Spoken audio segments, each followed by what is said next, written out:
All right, we're back. We got Michael Anthony coming up at the top of the hour. A few minutes now with Tracii Guns, whose band LA Guns is about to kick off touring. I think they were supposed to start last night, and that didn't happen because of weather. I think they will be starting tonight, but we'll find out all about that with Tracii himself, who joins us right now on Trunk Nation. What's happening, brother? How are you? I'm good. What's going on there? Hanging in there, man. So what happened? You guys were supposed to start last night, and then there was weather issues? Yeah, I mean, the day started out great. You know, it was like light rain, got out of the bus naked to go greet all my friends, and we're hooting and hollering, and they're setting up the stage, and then, before you know it, the weather forecast said that there was lightning storms coming on exactly the time Faster Pussycat was to go on.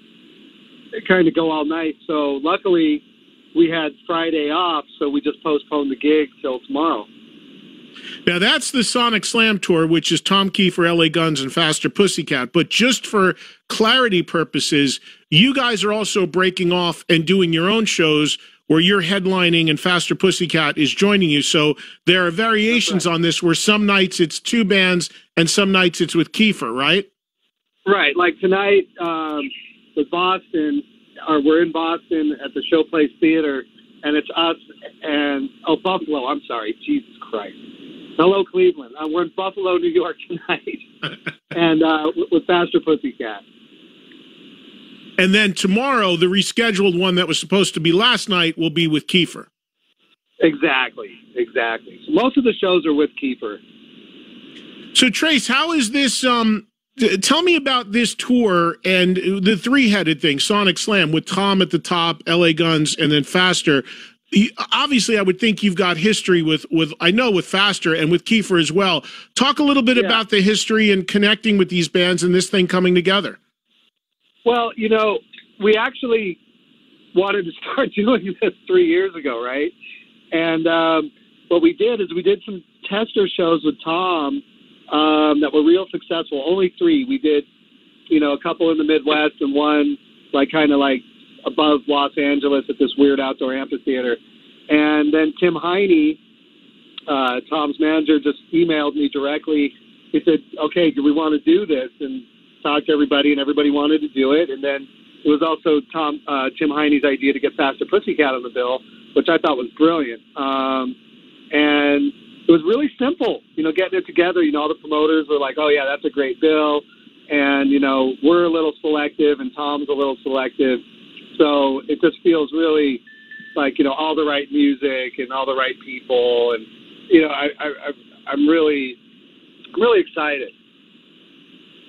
One of the things I love about it is all 3 bands, who, of course, I know very well, are not only great bands, but are 100% real live bands. And that is something that I know Tom is very passionate about as well, to the point that he even has talked about that on his social media leading into this tour. So the fact that everybody coming out is going to see 3 live, real, plug in and play 100%, you know, not a laptop in sight rock bands, I think is a brilliant thing. And it's something I have a lot of appreciation for. It just means we're all old. Yeah, no, there's no doubt about it. You know, I mean, you got 3 musical groups that play their instruments and stuff, but I feel the same way you do. I don't think that bands like us, you know, in particular rock and roll bands, really should rely on anything, you know, pre-recorded, especially if it's the main part of the music. You know, I think that's a little nuts. However, there is other styles of music where, you know, they have to have that, you know, and everything. But for rock and roll, let's keep it live. Yeah, I'm with you 100%. Tell me about your part on Sonic Slam when you guys are in the middle slot. How long is your set going to be? And I imagine, because you guys have just made, since you've reunited with Phil, you made 3 fantastic records. The new music, I've said this often, that LA Guns has made is, I think, among the best stuff that you've done. That being said, we all know most artists are going to lean on where the bread is buttered, which is the early and classic stuff. So how long's the set, and how are you putting the set together, given that you've got all the classic stuff and, of course, 3 great recent records? Well, I agree with you. I know we're fucking amazing, aren't we? No, I'm kidding. It's really, really difficult. You know, had we not made the last three records, it would still be difficult because we have a 45-minute set, which is 8 songs. So, you know, a lot of people coming to hear the new stuff are going to be disappointed. I mean, I got to be honest. You know, we're going to do Cannonball and Speed in that short set, but we can't do any of the real epic kind of new stuff in that time frame because we have to play, you know, we got to play Ballad of Jane and Rip and Tear and Never Enough and Sex Action and, you know, those things, Electric Gypsy. We cannot ever not play those songs. So it makes it really difficult for us. And last night, Phil and I got wasted. And we were listening to Waking the Dead album, and we were listening to our new album, which isn't even out yet. You know? So it's just, it's a music problem. And, you know, Phil had said, you know, I wish we could do one of those kind of 2 to 3 hour sets every night where we change things around. Some nights it's a shorter set, but so we could really dive in. And this is not the summer that's going to happen. You know, it's on the Tom shows, it's the familiar music that the casual fan knows. And on the headliner shows, you absolutely get a lot of the newer stuff too. Yeah, well, and look, it's a good problem to have, but you guys, and I'm not just saying this to blow smoke. I've seen you a lot recently, since the band came back together, and the band is phenomenal live. But above and beyond that, you really have made 3 great records since you've reunited. Let's be honest. There's a lot of bands. It's like that. What you're saying is exactly what most people would want to hear because the new stuff is like it's okay or whatever, but. The new stuff you guys have made is really, really good. So it is a good problem to have, and you'll expand on it a little bit when you're headlining your own shows and it's not with Tom, it sounds like.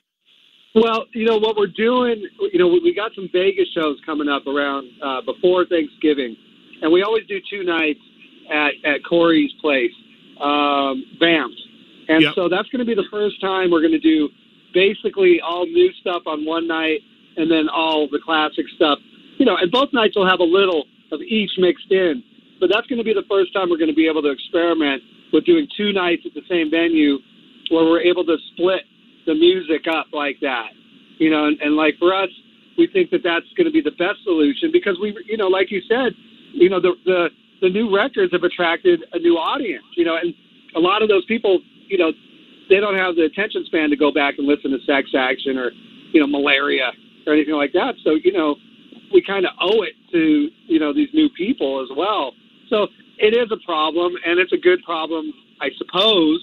I just don't want, you know, when you're passionate about music as a fan and you go see your band, it pisses you off if they don't play that music. You know, I've been in that boat a lot. And so I don't know what else to do, though. We're a very creative band, and we have a great label. And we have Sean Duncan is from Odin, playing drums for us right now, by the way. I just wanted to drop that in there. You know, so this is the first show of a tour, and, you know, I'm nervous as hell. Do you really get nervous after all these decades of doing this before a tour? Yeah, and it's worse because, you know, the pandemic now. I'm not that nervous. I mean, but yes, normally I get really nervous before every show. I don't know why. All the therapy, it doesn't help that. There wouldn't be an LA Guns without a lineup change. You just mentioned you have a new drummer. Talk about that. Last time I saw you, it was Shane. Before that, I think you had Coogan. So there's always something. There's always some shuffling going on. But tell me about the change at drummer just before you went out on the road. Well, it's wild. So, you know, the way that we've kind of done things, and, you know, for the past 4 or 5 years anyways, is there's a lot of people in LA Guns. Adam Hamilton has played drums on the last 2 records and everything else I've done. He's been the studio guy, particularly because of the pandemic, and we have a great working relationship remotely. And then Shane, you know, I'm just going to say it, his wife's pregnant, you know, so, you know, we're like, yeah, you know, you got to do that. And Sean and I have wanted to play together for a very long time. You know, we've been on tour together. We get along great. You know, he's got that right kind of John Bonham feel. Alex Van Halen kind of thing, which is really what LA Guns needs. Of course, Coogan's the Fireball, amazing, great vocals and stuff like that. So, we don't really say anybody's in the band, out of the band, but currently, Sean is our man. He's driving the boat, and of course, it adds a different element as well, because every musician, when you're playing live and not to tracks, it's chemistry. You mentioned a few minutes ago that you already wrote a new record. Yeah, I haven't sent you any of that yet, like I normally do. I'm trying to let the new record that's out kind of sink in with people, and people really like that new record. So I'm just trying to hold back. And then I also just recorded a record with Todd Kearns, which is almost done. So I don't know where it's coming from, but I record everything anyway. So when they come up, I record them, and then we just have the surplus of music, and it's going well. It's really therapeutic as well. So Checkered Past is the latest LA Guns record. The new record for LA Guns, did you record it already, or you just wrote it? Yeah, it's recorded. Completely recorded, like you're done. Bill still has to do some vocals. Johnny has to drop in some bass here and there, but it's done. Do you think you'll put that out this year? I don't think so, because with the label, it's a long, boring story, but, I had written these 22 songs, and I had to divide them between LA Guns and Todd Kearns, because I was scheduled for the Todd Kearns record. That was next.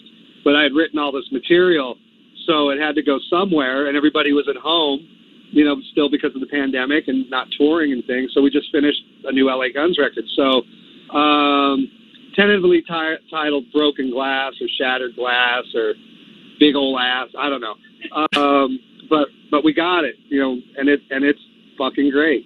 I got to say it. It's a really great record. So there's that, and of course Kearns is a good friend, and he was just on with me last week. And for people that don't know Todd, he's in Slash's band as the bass player, but he's also a great singer and guitar frontman himself. So what's Todd doing? Todd's doing a record with you?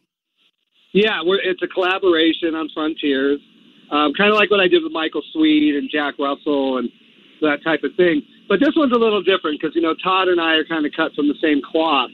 And so there was extra care on my side of writing music that I would kind of typically write in a diverse way, Van Halen, Zeppelin, Sabbath influences, just kind of like LA Guns.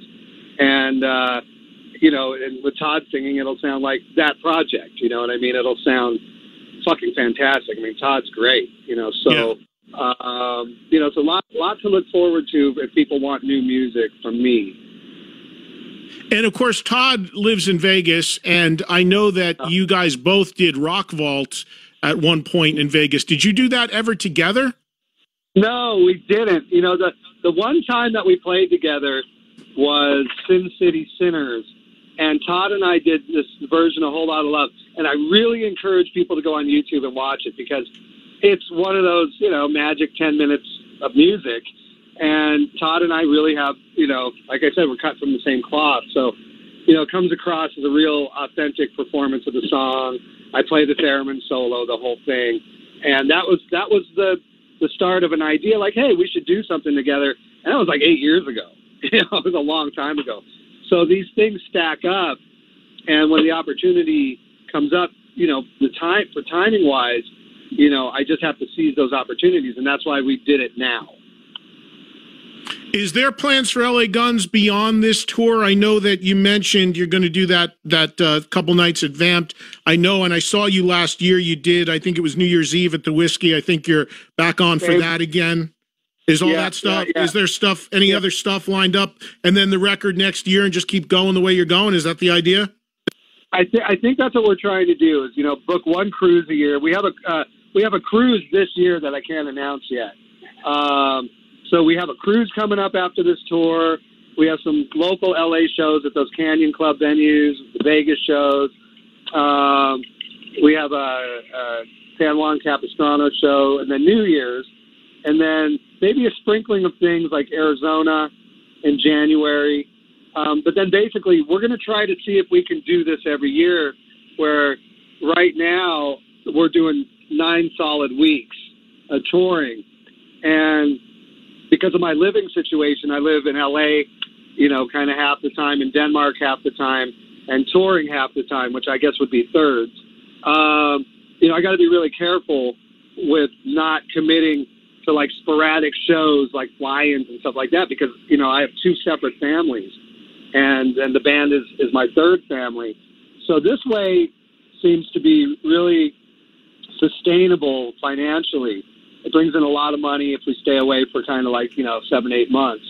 And then the rest of the time when I'm, off, I will be making new records, so that's kind of, it's a plan, and we all know that plans are God's way of making people jokes, so, yeah. But we'll see how it goes. And, but yeah, like going to Europe and South America, Australia and things like that, those are off the table right now. And the last thing before I let you run, and we should mention too, there's an LA Guns Faster Pussycat show, just the 2 bands, that'll be this Monday. That's at Sony Hall in New York City. So check the listings, check the LA Guns website, because some of the dates are just the 2 bands. And then, like Tracii was saying, the bulk of it is the Sonic Slam, which is with Kiefer at the top of the bill. And Tom's band's phenomenal as well. I mean, just incredible. So let me ask. Yeah, let me ask you this though, bro. Before I let you go, I had the director of that Randy Rhoads documentary on a few weeks ago, which you narrated it, and I enjoyed that. I know that there's a lot of controversy about Randy and these documentaries and what is and isn't legit, or what is and isn't coming out. But I thought that it was long overdue, and I liked it very much. What was your thoughts about the doc and being involved in it? I agree with you, and I'm really close with Kathy Rhodes in particular, and I know Kelly, and, he's really a lovely person too. And I know that they are, really, I don't know what the word is, they really, they love their brother and they want to protect their brother. And at the time I didn't tell Kathy right away because I was going to surprise her, because I knew that, if I was involved, that she would be very, flattered in a way. And so when she found out, we talked about it, and, she just said, I wish you would have run it by me first. And I was like, oh man, I'm, this, that, and the other. And she said, I'm not mad at you. I know that you love Randy and things like that. And so, kind of gave me the green light to put a positive spin on it. And, for me, that's coming full circle in my life, because Randy Rhoads had the same impact on me as Jimmy Page and Eddie Van Halen. He's my guy. I'm obsessed. So, I watched the documentary a few times, and I had to practice along with it. And it's a very accurate account of his life. And if I thought it wasn't, I was in a band with Rudy Sarzo for over a year, where he told me so many, heartfelt stories as Rudy does. He's a really, he's an emotional guy when it comes to Randy. So, after watching the documentary a few times before I did it, I felt really comfortable doing it. I felt like it really put Randy in a great light. I think it really exposed his human nature as a kind person, and then the exact balance of the incredibly dark guitar player, loud, he's just one of those icons that I feel that it was time to kind of get back into the general public, and create a little bit of curiosity. And it's been very successful, and the reviews have been really good. So it ends up all positive for everybody. And, it's weird when you're involved in something that's about somebody else. The project's not about me, So I always had to be really careful when we were doing the press for it. And, because we did a lot of podcasts, with Andre, the guy that you interviewed. Yeah. And, just really kept it respectful. And, I get a lot of mail about that documentary, and it's all positive. And I love the Rhoads family, and it's the only thing I could ever do to give back. There's nothing else I can do to give back to the Rhodes family and for everything that Randy's done for me as a guitarist, and that's it. That's all I can say. If you ever wanted to hear Tracii and the influence of Randy Rhodes, listen to a track called Gave It All Away on the Missing Piece album from LA Guns. It's basically an homage to Diary of a Madman at one point, which is killer. Yeah, sure. It's so good. Sure. So, well, now you brought that up, Gave It All Away and the Missing Piece, those two pieces of music, I had written for Quiet Riot in 2006.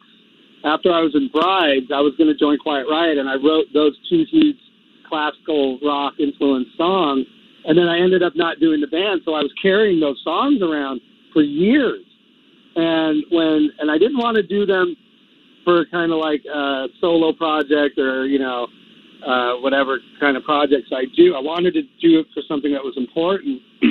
And I feel like those two songs, even though they're not hit songs by any means, when people bought The Missing Piece and they're listening to the typical LA Gun songs, and then those came on, I really felt like it lent some, something valid to the new recreation of the band. Yeah. Yeah, it's killer. It really is. Hey, man, I got to wrap up. Say hi to the guys. Say hi to all the bands. I'll see you guys in Houston. I'm hosting your show in Houston later on in the month, so I'll see you there. Travel safe, and everybody go check out Sonic Slam, Tom Kiefer, LA Guns, Faster Pussycat, or maybe in your city, just LA Guns with a longer set with Faster. Whatever it is, it'll be a good night of real rock and roll. All right, man, thanks. Travel safe, Trace. I'll see you soon. Thanks, man. Rock and roll. See you, bro. Tracii Guns. Here it is, a little bit of the song I just told you about. All right, we'll be right back with Michael Anthony next up on Trunk Nation.